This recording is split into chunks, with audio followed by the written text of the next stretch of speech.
How are you feeling? Allura asked Jack, having calmed down from hearing about the fight. Still sore? He recoiled a little as she touched his arm where he was badly cut, though there was no visible scar tissue. The pain was still there. Still a little sore, Jack smiled, as the rest of the group finally finished changing and joined. But I'll be alright. I was more worried about Nika, to be honest. Nika blushed at that, deliberately not looking at Jack in embarrassment as she joined the group. I can worry about myself. You took it worse since Sparta went all out with magic. He even tried pumping you full of venom. How you're not a screaming mess right now is a mystery. Glad you're not, though, she finished, blushing even more. Better all hungry after that, Allura finished with a warm smile. Food is this way. There were apparently several food halls scattered around the school district to cater for all the different students, but Jack was still taken aback by just how huge the one they went to was. Completely taking up the 50th floor, it was a vast space of long tables, complete with a variety of different sizes and types of chairs, crappy background music, security droids, and unadulterated chaos, filled with all sorts of aliens walking about.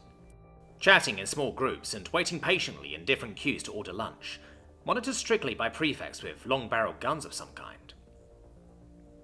Allura led the group to the shortest queue. Jack was a little puzzled as to why many of the other students joined several of the longer queues instead of this one, but when asked, Allura laughed. This is the omnivore queue, and we're just that rare. Carnivores are a bit more common, and herbivores make up the rest. Can't risk cross-contamination for certain species, so we get separate queues. Bad luck for them, good for us. As they waited their turn, Jack wondered what he'd even eat. At the temple, the foods were somewhat bland. After all, in order to feed the many poor and hungry that came to the temple, the food had to be acceptable for all to eat. Oftentimes, when he helped prepare the food, the dishes were basic, often little more than bread and soup. While he was more than grateful to the temple for feeding him when he first arrived, he still craved something better. Allura's pasta-like dish had been phenomenal, but it was only the top of the iceberg for Jack. He had been very good diet-wise, but he still had the cravings that many teenage boys his age had. Cake, chocolate, crisps. There were also his favourite dishes his mother had cooked, like Sunday roast and fish and chips, that he desperately missed. He composed himself as the waves of despair and grief hit him, as he remembered the taste of home, fretting to completely break down the mental walls he had built in his mind and spell out. He couldn't lose it here. To distract himself, he looked and listened around. He spotted the three jewelry-clad triplets from his form class chatting excitedly with a gang of other girls, who as one looked around to see him looking their way before erupting in giggles. They weren't the only people looking his way. Several different groups of guys he had never seen before were giving him dirty looks, though Jack had no idea why. Other groups were looking at him in fear, while others were excitedly mimicking what looked suspiciously like fighting moves he had used barely an hour ago. Spotting a gap in the tables, he saw Nia, frantically talking to her friend, some kind of bipedal yellow fox, before vaguely gesturing towards Jack's group. Jack was suddenly interrupted when he felt a familiar tug on his arm. Are you okay? Chio was looking at him with a serious expression, apparently being the only one to notice Jack being distant. Jack gave a weak smile and a nod. Just thinking about what to eat, he lied unconvincingly. I should have enough money for it, though. All food is free of charge here. Didn't the headmaster tell you? Chio's expression showed that she didn't believe Jack, but she was willing to at least go along with it. Must have gone through one ear and out the other, Jack grinned. In my defense, the headmaster went on for hours. They both had a chuckle at that, Jack feeling a little better. Any food you recommend? It turned out that Chio had many recommendations. In hindsight, the least physically capable member of the group was never going to recommend the healthiest of meals, but after the day he'd had so far, Jack just didn't care right now. So it was with wide eyes all around that Jack followed the group to an empty table with a fully stacked tray. It didn't have all the food possible, but not through lack of trying. Oddly enough, Nika and Chio were quick to sit either side of Allura, before several boys got the chance to do so themselves, which meant that Sephi gleefully sat next to Jack on the opposite side. Wow, that's a lot on your plate. What'd you get? The squitter asked, as she took the opportunity to really lean into Jack under the guise of checking out his food. To be honest, I have no idea, Jack replied, embarrassed. Chio recommended it all. I didn't recommend you get literally everything. Chio typed quickly as the others looked her way with eyebrows raised. Jack guessed he was missing out on something here. That doesn't look particularly healthy, Nika warned with a slight smile. I'll have you hot and sweaty tomorrow morning when we spar. That should help you work it off. Jack couldn't quite believe what he had just heard. and apparently neither did Nika, as she held up a hand to her mouth. "Well," Jack replied in the most suave voice his teenage self could manage, "I'll hold you to that." Allura just face-palmed. "All you absolute degenerates need to get a room." They all laughed at that. "So," Jack finally asked as they all calmed down, "what is the Red Legion anyway? I've been here half a day and already they all hate me." "Not everyone," Nika spoke up. "We know plenty of good guys and you've met a few. It's just that the Red Legion attracts a lot of extremists, especially over the last decade, where they've been recruiting just about anyone." Seeing Jack's confused look, Chia filled him in, using Allura as a proxy. "Throughout history, many organizations and factions have tried to unite the known galaxy under one rule. Several of them are mentioned in the book Chio gave you." "I'm about 2/3 of the way through that," Jack noted. "Several have forged empires or federations, but they've never taken the whole pie." Both Allura and Chio nodded at that statement as they continued. "The Red Legion is one of several modern-day factions using highly trained militaries and authoritative rule to enforce the will of their leader." "Halverstar, the Red Death," Sephi chimed in, desperately wanting to participate in the conversation. Allura nodded. "The Red Legion has been successful. However, there was an incident over 10 years ago in which the Red Legion clashed with the Dreadlords, another major player.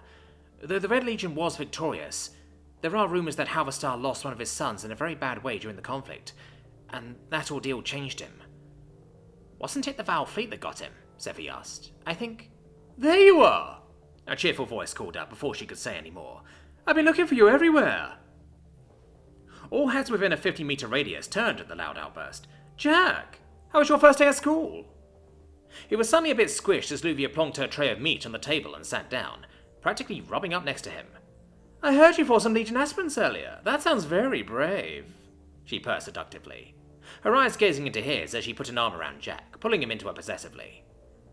"Actually, he kicked their asses," Sephi chimed in, putting her arm around Jack and trying to pull him to her. 7 of the best fighters in our year, and Jack smacked them down." "I am here, you know," Nika called out. Though rather than being angry at being left out, she was too amused by the veritable tug-of-war taking place in front of her. Deciding to just tune out as he was being pulled apart like a rag doll, Jack spotted something ahead that gave him pause. It was Svartal and his 3 lizard-like friends from their home class, and it looked like something was going down. The 3 Zarek was shouting at the snake, who for his part looked to be pleading with them. As it escalated, one of the Zarek grabbed Svartal by the neck, only to be met with a retaliatory strike of his razor tongue to the face, recoiling him back. Svartal following up with an acidic spit that hit dead center, causing the Zarek to howl, right as he stumbled backwards into a group of large armadillo-like creatures, who upon having their food knocked onto the floor immediately drew guns. Jack could see a group of prefects desperately trying to make their way to the altercation, but it was too late. As the group started firing, the collateral damage disturbed more and more groups until one shrill voice rang out over the hustle and bustle of conversation. "Fight!" Jack didn't really know what to do, taking a second to realize that there was a firefight. He quickly reached into his bag to try and look for the pistol Nika had lent him, before Sephi leaned in and whispered, "Hey, it's alright, Chio has us covered." Jack looked up to see the others looking around at what was going on, as various colours of laser fire ricocheted off an invisible wall around them, which was soon followed by thrown food which smeared an ugly colour over the barrier. Sephi hissed at that. "Such a waste," she whispered. While Jack agreed with her, he was surprised that the scritter was so serious. He had expected her to laugh and make jokes, but he realised that perhaps there was something under the surface. He had only known her for less than a day, after all. "I'm rather surprised that there are those that dare attack us," Luvia exclaimed, seemingly oblivious to the fact that she had let go of the human boy she had refused to release only moments ago. "Yeah, there's usually a bunch of simps forming a wall around you and Allura, and by extension the rest of us," Nika reasoned. "You holding out alright, Chio?" "You seriously have to ask?" Though Jack couldn't hear the thoughts of Chio, he could make out as much from her expression, as she gave Jack the closest thing he had seen to a confident smile from her. Deciding that he was safe, Jack decided to eat up while he had the opportunity, as some heavily armoured prefects and security droids charged in to mop up the mess. Religious and philosophical education was next, with both Allura and Luvia joining him to the latter's absolute delight. As they lined up, Jack spotted several familiar faces, including Val, who joined him. "This is the guy I was talking about. Hey, Jack." A small group of the guys, including Krill and his ratfolk friend from his homeroom class, and the aquatic and the insectoid from the fight, crowded around him excitedly. You do know that when you say you've been talking about me, you just make me super paranoid, right? Jack asked with raised eyebrows. He didn't get the impression that it was something bad, but his gut had been wrong before. After all, we did fight a few hours ago. Luvia turned angrily at that. I heard of a dishonorable combat bringing shame to the name of the Red Legion, and now I know the perpetrators. She snarled at Val. An uneven, cowardly fight from what I hear. My father will hear about this. At that, all the boys apart from Val seemed to recoil hard at that. Whoa, we are deeply sorry, Luvianistics, but it was ordered by Master Carl. We couldn't refuse. Besides, he fought well, chittered the insectoid excitedly. Well, apparently, I was out for most of the fight. Micah was too quick for me. I swear I'd never seen her so fired up before. A low rumble came from the hulking aquatic beast trailing at the back of the group.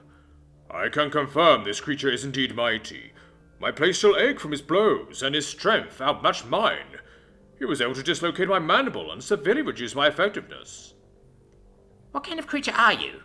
The insectoid asked curiously, leaning close towards him. Human? I'm a Death Warder. My name is Jack, by the way. The aquatic placed a tentacle on the excitable insect's shoulder to calm him down. Our apologies. It is a violation against the Red Codex to not have introduced ourselves. My name is Plutaroo, and I'm a Ploof. And our excitable friend here is Kisserith from the Leaflox Hive. You already know my name, at least, grinned Val. Val, of the Eladrin Dreadnought Ishkabal. So the guys and I were wondering if you'd be interested in joining our Deathball team. It's too late for tonight's game, but you'd be a great fit. Alora put her hand on Jack's arm to interrupt him before he asked for details. Jack is from very far away, so he may not understand customs you and I take for granted. Alora was cordial with Val, but something about the way she spoke was a little different. He couldn't quite place it, but his gut was forming knots. He had enough sense not to mention it in the moment, though. Ah, that explains why the Crimson Fangs were so angry with you, Val replied curiously.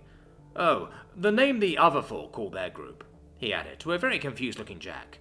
I think they took your ignorance as an insult, but to be honest, those assholes like any excuse to be offended at something, so that they can get into fights. Jack nodded. There were certainly those types of people on Earth. His older brothers made fun of them all the time. Please join us. We need a new charger ever since Zarango quit the team. The red dude excitedly looked up at Jack, almost pleading with him. Chill, Critch, you'll scare him off, Val grinned before turning to Jack. No pressure, Jack, but we'd be glad to have you on board. I'll think about it, Jack replied noncommittally, as the class, spotting the teacher, formed an orderly double line. A sport literally called Deathball didn't exactly fill him with enthusiasm, so he'd probably give his politest fuck no if they pushed the subject. You know, Alora whispered to him with a sly smile, Nika and Sephi are on the team as well. It might be a good chance for you to bond with them? Maybe he'd give it a shot after all. What's the worst that could happen? Some might consider the goals of Astara and Tyrus to be closely intertwined, considering their respective mantles of justice and order.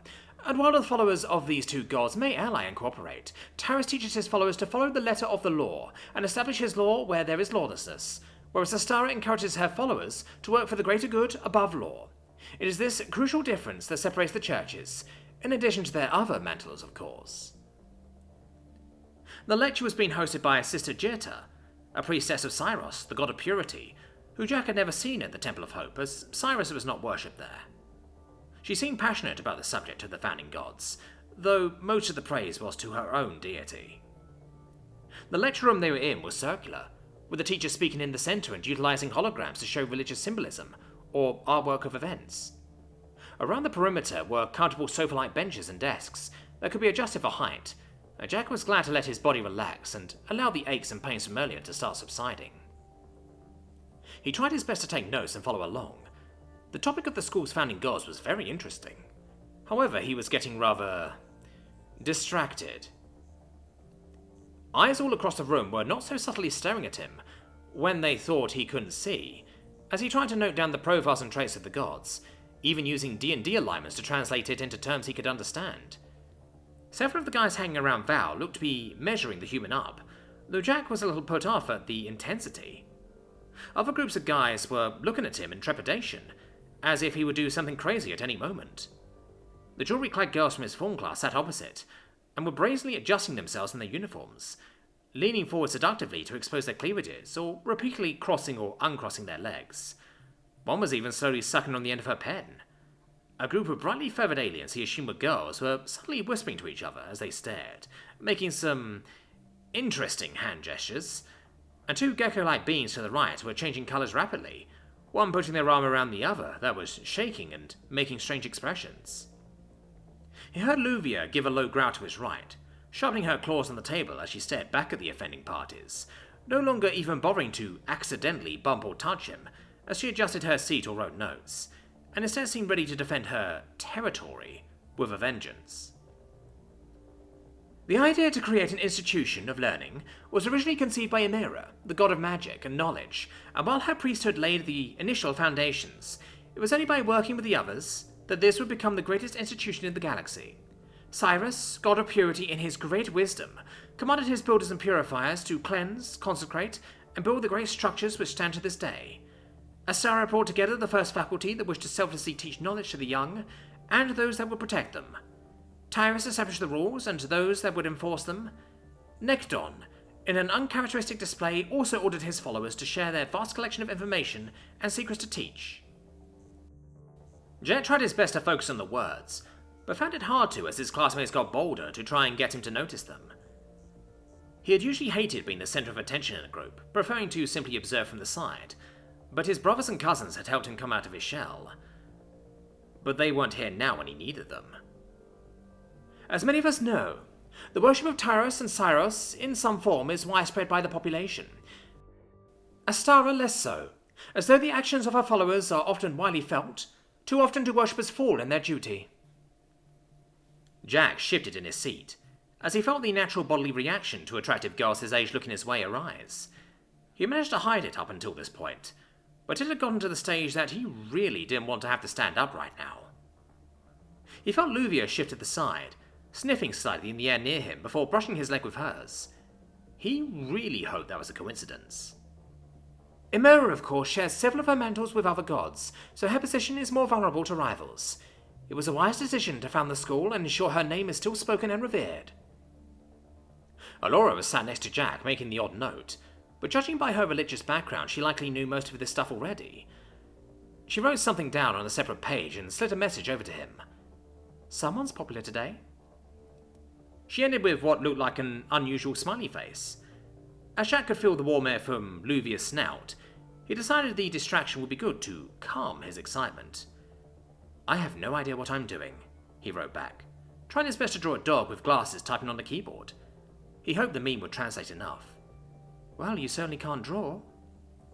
Alora slowly looked round to Jack as the teacher wasn't looking, and as their eyes met, both quietly snorted in amusement.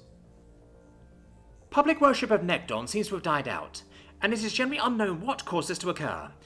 The priesthood was once very prolific, but now cataloguing institutions firmly believe it no longer exists in near space.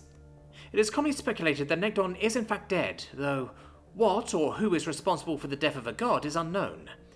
The Church of Cyrus offers an impressive bounty on any law or artifacts to do with Nekton, and I encourage all of you to do your duty in this regard, should the opportunity arise. The bell rang, signifying the end of class. On being dismissed, the students reluctantly got up out of the comfortable seats and started filing out, with Jack thankful to no longer be subject to the admittedly not unpleasant display, and he was glad that Alora's messaging had calmed him down. London Bridge had fallen back down.